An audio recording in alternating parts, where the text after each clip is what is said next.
teman-teman YouTube sekalian, terima kasih telah menyaksikan channel YouTube saya ini. Dan saat ini kami berada di Pasar Air Madidi. Semoga Tuhan Yesus memberkati kita semua. Jangan lupa subscribe, like, share di channel YouTube saya ini. Tuhan Yesus memberkati kita semua. Shalom. Tuhan, haleluya, haleluya. Ini adalah kesempatan bagi kita, semua kita yang ada di tempat ini, tidak ada yang terkecuali. Kita merasakan kasih Allah dalam kehidupan kita. Saudara-saudara masih bernafas, saudara-saudara masih hidup, semua karena anugerah, semua karena kasih yang Allah kerjakan di dalam Yesus Kristus terjadi bagi kita semua yang ada, teralami di dalam kehidupan kita semua yang ada di tempat ini. Tidak ada yang terkecuali. Kita percaya bahwa firman Tuhan yang sudah kita dengarkan, firman Tuhan yang sudah kita terima sungguh luar biasa, meneguhkan, menguatkan, memperbaharui kehidupan kita semua yang ada di tempat ini. Tidak ada yang terkecuali.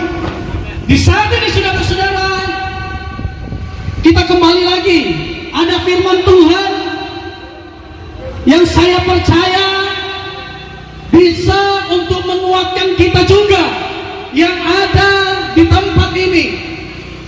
Di mana saudara-saudara yang kekasih dalam Tuhan kita Yesus Kristus, Yohanes 3 ayat 16 firman Tuhan berkata, karena begitu besar kasih Allah akan dunia ini, sehingga ia telah mengaruniakan anaknya yang tunggal, supaya setiap orang yang percaya kepadanya tidak binasa, melainkan beroleh hidup yang kekal. Saudara-saudara yang kekasih dalam Tuhan kita Yesus Kristus, Allah tidak pilih kasih. Dia mengasihi kehidupan kita semua yang ada di dunia ini. Siapapun kita, apapun latar belakang kita, Allah begitu peduli, Allah begitu mengasihi, Allah begitu mencintai kehidupan saudara dan saya. Karena firman-Nya berkata, Dia mengasihi akan dunia ini. Begitu besar kasih Allah akan dunia ini. Jadi orang-orang yang ada di dunia ini, agama apapun, suku apapun, negara apapun, dikasihi Allah. Amin, saudara. Saudara-saudara yang dikasih dalam Tuhan kita Yesus Kristus, sungguh luar biasa ketika Allah menyatakan kasih-Nya dalam kehidupan saudara dan saya. Allah menyatakan kasih-Nya di dalam kehidupan saudara dan saya lewat Yesus Kristus. Di mana saudara-saudara yang dikasih dalam Tuhan kita Yesus Kristus, semua kita telah berdosa di hadapan Tuhan. Dari sejak manusia pertama kali jatuh ke dalam dosa, akhirnya turun-temurun dosa itu dilakukan oleh manusia. Manusia hidup dalam dosa dan harus diperdamaikan. Dan di sini karena Allah peduli, Allah tidak mau meninggalkan ciptaannya, kita yang ada di dalam dunia ini. Sehingga apa yang terjadi, saudara? Anaknya yang tunggal Yesus Kristus diberikan bagi kita semua yang ada. Sebagai ganti dosa-dosa kita, Dia menebus dosa saudara dan saya. Dia memenangkan saudara dan saya yang sebenarnya kehidupan kita yang harus menjalani hukuman. Tetapi apa yang terjadi? Lewat Yesus Kristus saudara dan saya dimenangkan. Di mana firman Tuhan berkata, karena begitu besar kasih Allah akan dunia ini. Jadi akan dunia ini menyatakan bahwa Allah mengasihi semua yang ada di dunia ini. Karena begitu besar kasih Allah akan dunia ini, sehingga Ia telah memberikan anaknya yang tunggal, yaitu Yesus Kristus, diberikan kepada saudara dan saya sebagai ganti untuk membebaskan, untuk melepaskan saudara dari hukuman, agar saudara tidak binasa, melainkan bagi yang percaya beroleh kehidupan yang kekal. Nah, di sini saudara-saudara, kebanyakan orang melupakan kata binasa. Mereka selalu berpikir tentang kehidupan yang kekal. Mereka selalu berpikir tentang surga. Tetapi kita harus ingat, di sini ada kata binasa. Karena begitu besar kasih Allah akan dunia ini, sehingga ia telah mengaruniakan anaknya yang tunggal, supaya setiap orang yang percaya kepadanya tidak binasa.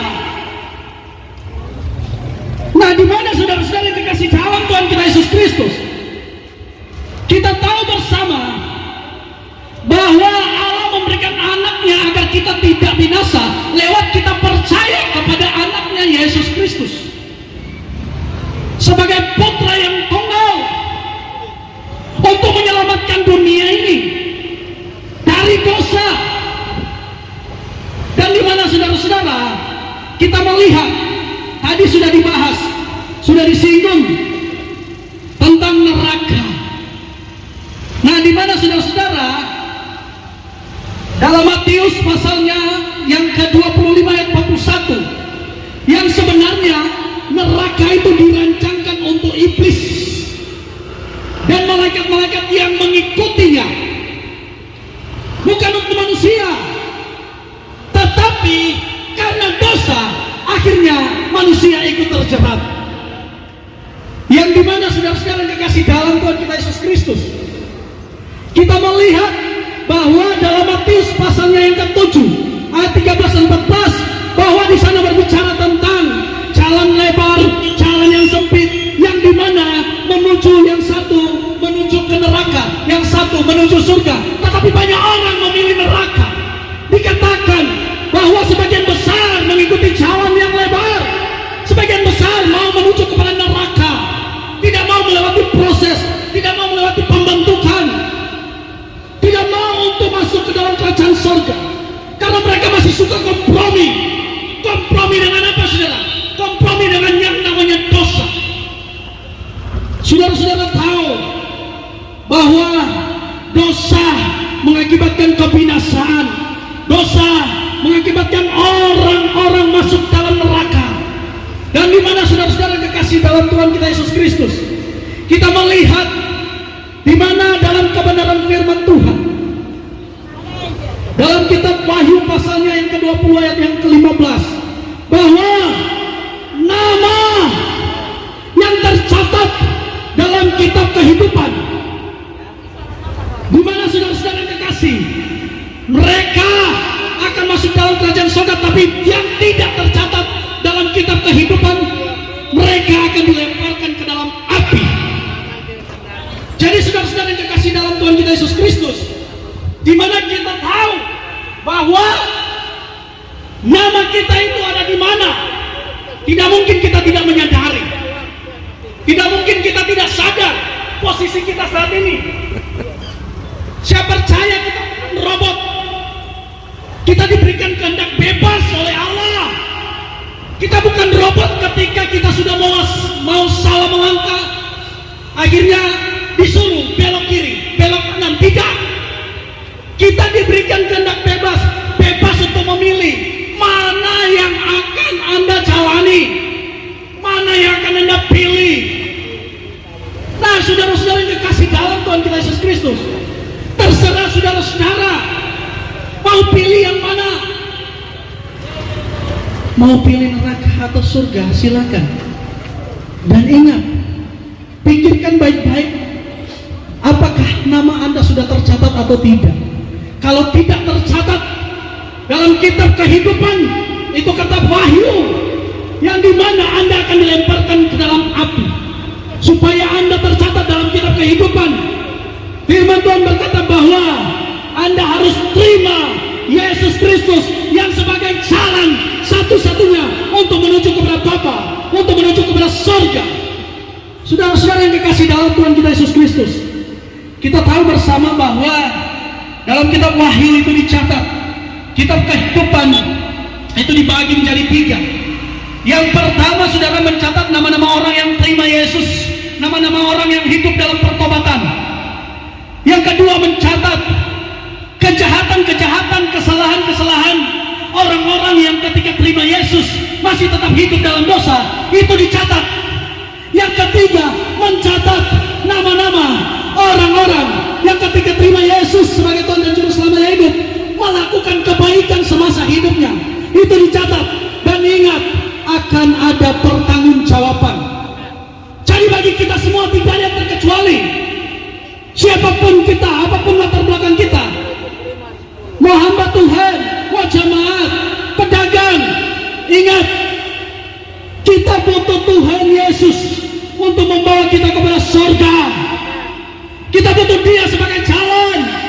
Dan ingat, Yesus sebagai jalan dan kebenaran dan hidup untuk memberikan kehidupan kepada kita untuk menuju kepada kerajaan Allah. Roh Kudus sebagai penuntun jalan, firman Tuhan sebagai petunjuk, sebagai peta untuk kita lihat dan kita pelajari agar kita tidak tersesat. Karena di dunia ini ada dua jalan, iblis dan melalui Yesus. Mana yang akan engkau pilih? Melalui iblis akan masuk neraka, melalui Yesus akan masuk surga. Pilihan di tanganmu, saudara. Neraka itu kepastian, saudara. Ingat, saudara, walaupun Anda sudah menerima Yesus juga, walaupun Anda sudah dibaptis juga, tetapi ada hal yang perlu Anda ingat, saudara. Di mana, saudara-saudara, firman Tuhan berkata bahwa kerjakanlah keselamatanmu. Kenapa? Karena orang yang sudah diselamatkan itu hanya dibebaskan dari hukuman, itu hanya dibebaskan dari kebinasaan kekal. Tetapi bukan berarti dia sudah masuk surga.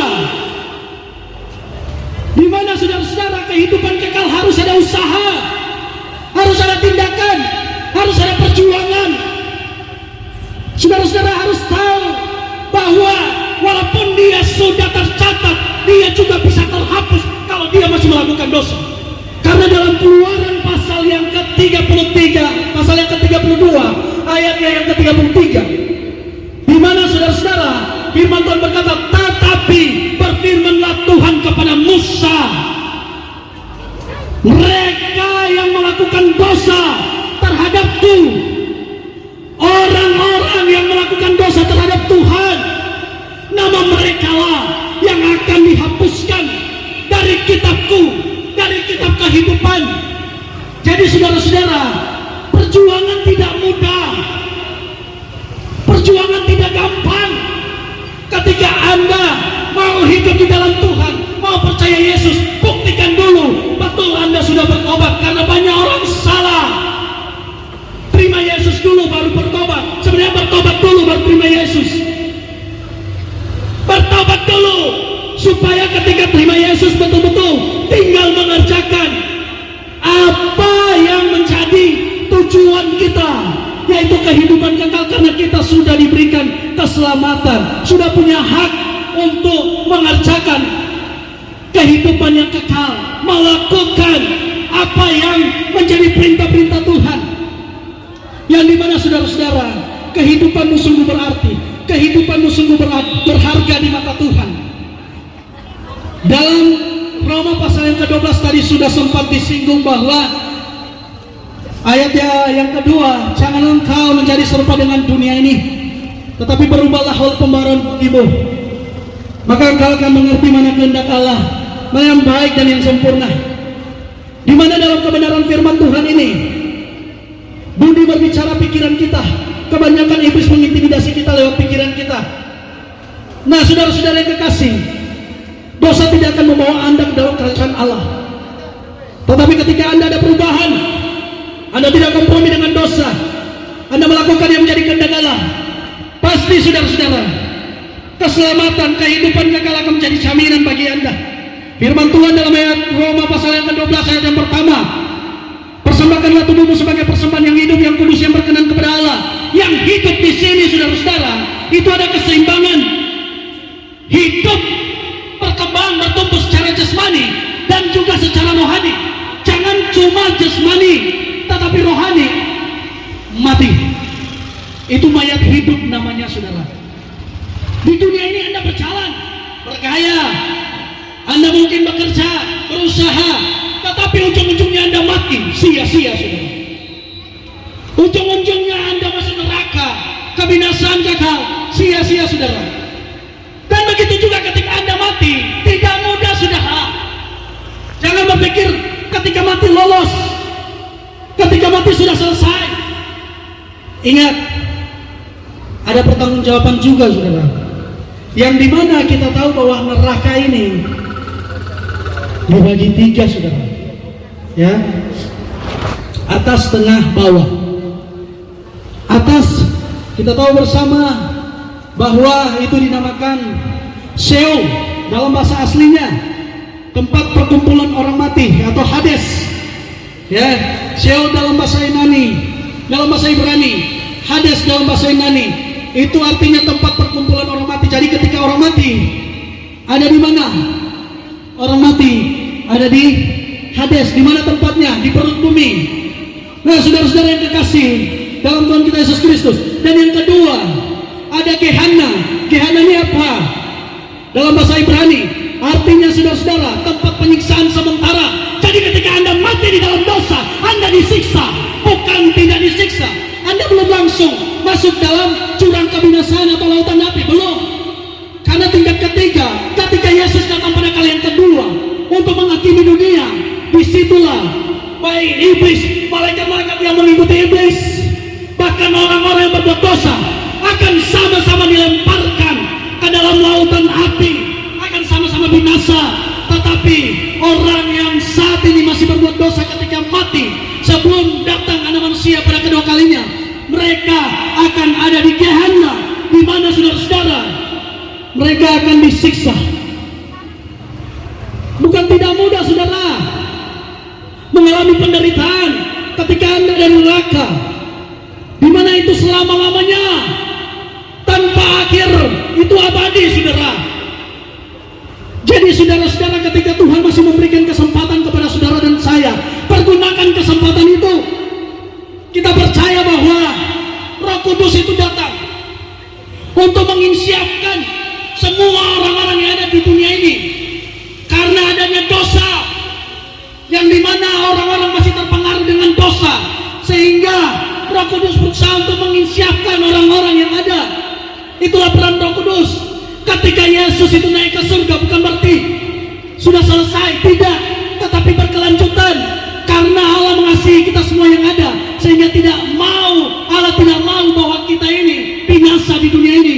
Karena itu ketika Yesus terangkat ke surga, Dia menjanjikan penolong. Dia memberikan Roh Kudus untuk menolong kita, untuk menyertai kita, untuk menuntun kita semua yang ada kepada jalan yang benar, kepada jalan keselamatan, jalan yang memberikan kehidupan. Jadi tergantung saudara dan saya, apakah kita mau percaya kepada Yesus?